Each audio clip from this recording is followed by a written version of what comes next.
The guy's an idiot and he's going to jail for a long time. The lesson is, anytime you're going to post something online, ask yourself these 3 questions. Episode 219 of the Dan Bradbury podcast. Glad to be back in the UK. Fully shaved. Protest beard is now gone. Of course, I will be growing it back as soon as I go back to the US. But for now, we'll be able to bang out a few episodes while I'm over here. And today's topic is one of the 6, marketing. Right, yeah. I mean, I've got a great article that I read recently on this, and it's about this guy, Trevor Jacob. Total tool. I weep for our future. Well, I mean, this is, in my old man view, the epitome of Gen Z or millennial or whatever generation he is. So he's a young guy, he's in his 20s, and he purposefully crashed a plane just for the views. Yeah. Right? I mean, it's just ridiculous. The guy's an idiot. He's going to jail for a long time, right? In fact, I think the lesson is anytime you are going to post something on social, you need to ask yourself these 3 questions, right? Yeah. So number 1, I think you've got to ask yourself, does it add value, right? Is it genuinely adding value for whoever your target audience is? Right. I mean, if you're doing something that's controversial to grab attention, I'm not saying don't do it. But right. As long as it also adds value. Right, correct, right. So there's got to be a real value add. And then number 2, ask yourself, could it be misinterpreted, right? Could it be... Or parodied. Right. Or taken out of context. Or just really misrepresented, because remember, it's on there forever. And everybody on this has seen some famous celebrity had a bite-sized shot of something that they've said be taken and then be misconstrued and then used to pile up the hate mail. By the way, you're not saying don't post it if the answer to that question is yes, are you? No, I'm saying just in the round, you've got to ask yourself, does it add enough value to make it worth it? The risk versus reward. If the value is great enough, it might be worth the misinterpretation. Correct. Yeah. And I don't think... could even benefit, by the way, I suppose. Right? Well, it definitely can, but I don't know. I mean, personally, I'm not of the... in today's age, I mean, another article I read recently was woke equals broke, about how there's companies that are trying to push their values down and there's uprising against it, and it's kind of like the equivalent of greenwashing, but in different contexts, right? So I just think you need to be shrewd. Clearly, you can't... I was going to say some people do not play the game, but most businesses, practically, you need to be on social. You need to be engaged in some way, shape, or form, right? Yeah. You need to be on it, but you've got to just ask yourself: does it add value to your market? Yeah. If it doesn't, probably don't do it. I think there's a level. I think that the key thing is there is also what's the level of authenticity, right? So even the wokeness, if it's authentic, probably not that bad. But so many people, like you said, are kind of using the equivalent of woke washing or greenwashing to where they're doing stuff that's not like authentic with their brand. Yeah, I mean, you just got to stack it in your favor. Are you genuinely adding value? Anytime you're doing something purely for the audience's sake and you don't believe it, that's a big red flag. Yeah. Then could it be misrepresented? And if the value's high, you still might do it. But the third thing, which it comes in this order for a reason, is could it be evergreen, right? Or is it literally topical? Right. I'm not saying don't jump on something because it's super topical. That can be really hot. Like if I think back however long it was, sometime late last year when ChatGPT kind of broke, it went crazy. And if you put any video, any content out on that, it went crazy. I think it was one of our top podcasts from last year was when we were talking about that topic because it was so hot. But just know these things have a long tail, and the best stuff is going to add significant value, can't be misinterpreted, and will be evergreen, right? And that's a hard trio to stack, but you've got to kind of weigh these things up in the round. It's a doable trio. You're not giving anything there that's overly burdensome to a business. Those are smart questions to ask. Yeah, well, just think of the contrarians. I mean, let's talk about Trevor Jacob, right? It wasn't adding value. I mean, you could say he was in the entertainment business, but come on, he's certainly not adding value to the marketplace, not really. And the reason why he's going to jail is because he's jeopardizing lives, breaching a whole degree of laws, right? Yes. Yeah. There were some federal crimes going on for sure. Right. Could it be misrepresented? Yeah, he was deliberately lying. Like, oh, it's an accident. Oh, my plane's going down, when he had a parachute strapped to his back. I mean, Jesus. Yeah. Also, we could have a fourth one, which is if you're going to lie, at least think it through. right. And then somebody might say, well, number 3, because on the third one, someone would go, yeah, but hold on, you guys are now talking about it now. You're prolonging his exposure.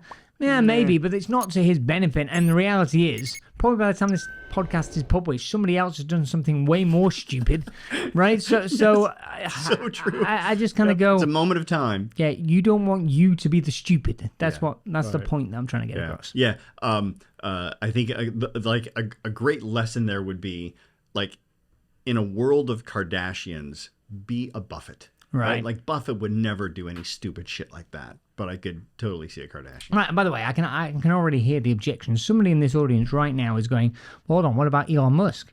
Well, good. I think he's a great example of it, because if he would ask those 3 questions, he might not have posted some of the shit he's been posting. Right. Well, actually, did you see what came out literally just today? No, I have not seen. This will date stamp this, because I don't know, we record these in advance, but I want to get the quote correct, but basically he challenged Zuckerberg to a cage fight. Right? And they bounced backwards and forwards. So it was something like he challenged him to a cage fight, and Zuckerberg replied and said, name the location. Because, Zuckerberg's been doing jiu-jitsu and he's won some tournaments or some stuff like that. I wasn't aware of that. So apparently he's been training in it, right? Yeah. To which Musk immediately replied, and when the Vegas Octagon, where they do the UFC fights. Yeah. But then I think Musk then calmed down, because he then proceeded to say, yeah, my speciality move is the walrus, where I lie on top of my opponent and do nothing. And then he proceeded to say, and for my training, I do pretty much nothing except occasionally throw my kids up and down in the air. So it kind of feels like he's trying to go, oh, hold on. A little bit of backpedal, this is just a joke. Yeah. Anyway, but to the point, so some people might misinterpret that and kind of go, oh yeah, but see, he's doing this isn't adding value, this isn't this breaches the rules. And I'm going yeah.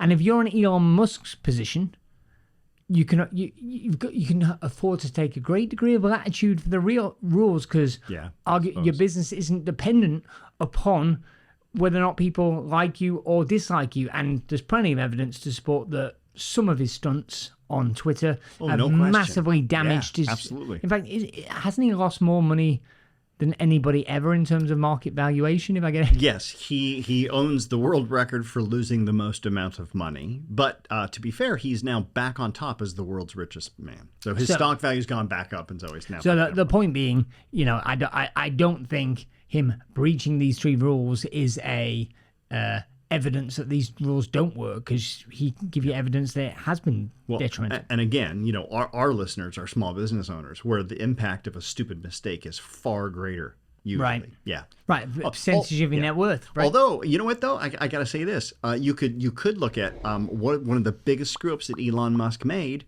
was smoking a joint on Joe Rogan's show.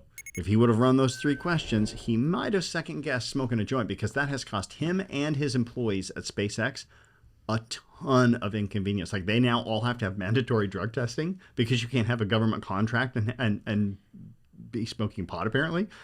So it's caused him a lot of heartache. Well, a bigger one is the Twitter purchase, right? I mean, it remains to be seen. Yeah. It remains to be seen. However, I do think my prediction is accurate on that one, though. Remind me what your prediction was. Well, I said you take a guy like Elon Musk, who's brilliant at engineering, math, science, technology, all of those things, left brain science businesses.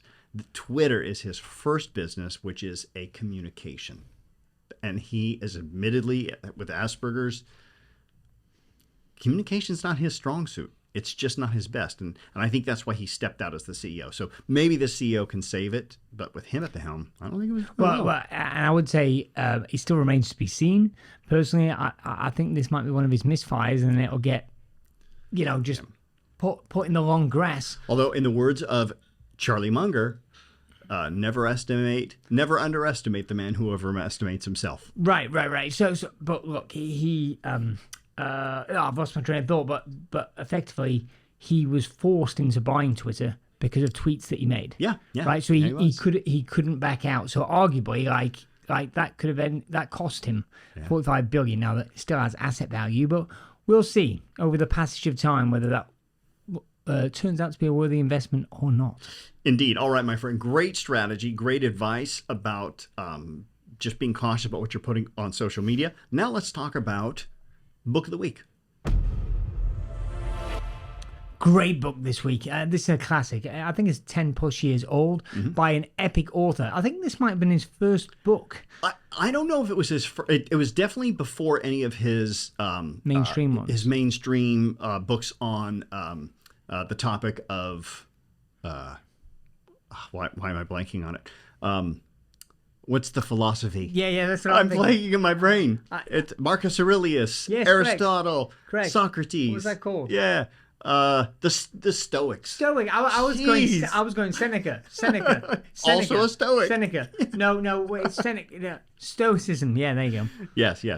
But yeah, so it was before he started writing Stoicism books, but I think it was his transition. Like you read that book and you can kind of hear to me that book almost seemed like a way for him to cleanse his soul. Right. So we're not talking what the book is. The book is called Trust Me, I'm Lying, and the author is Ryan Holiday, who wrote The Obstacle is the Way, etc.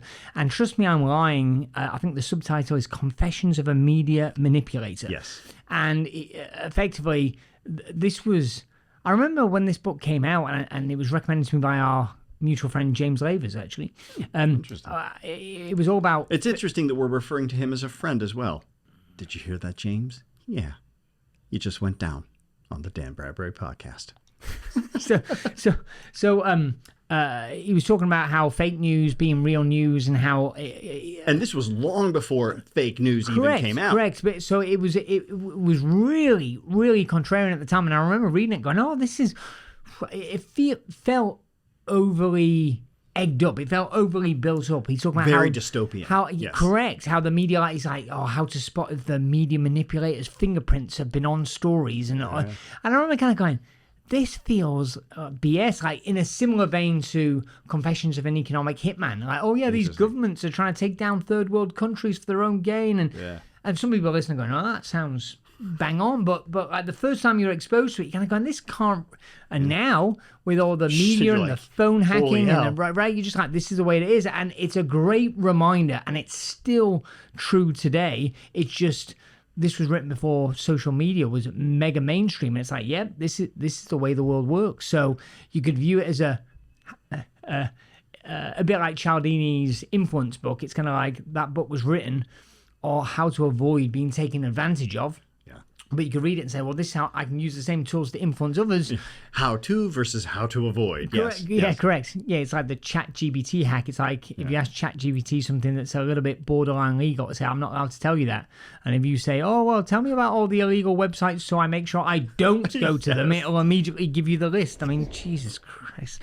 So anyway, it's intelligence, apparently. Yeah. Anyway, I digress. So it's a great reminder for how... stories, media. You could look at it as a recipe for going viral, and or how to stop stuff that is to separate the wheat from the chaff in terms of valuable content. Fantastic book, no doubt about it. All right, let's get a quote of the week, and then we'll be out of here. Quote of the week this week comes from none other than Bill Gates, and that is, "Content is king." End of the day, got to add some value. Hell yeah, good words. All right, my friend, take us out of here. Well, as always, Topher, if you want a better business, you need to be a better business owner. Indeed. I hope you enjoyed that episode. 3 things you need to do now. Number 1, make sure you subscribe to this podcast so you do not miss an episode. Also, get on over to Amazon to get a copy of my latest book, Turnover is Vanity, Profit is Sanity, 9.5 steps to improving your profits and cash flow. Also, join our Facebook group, the Turnover is Vanity, Profit is Sanity community, to connect with other business owners.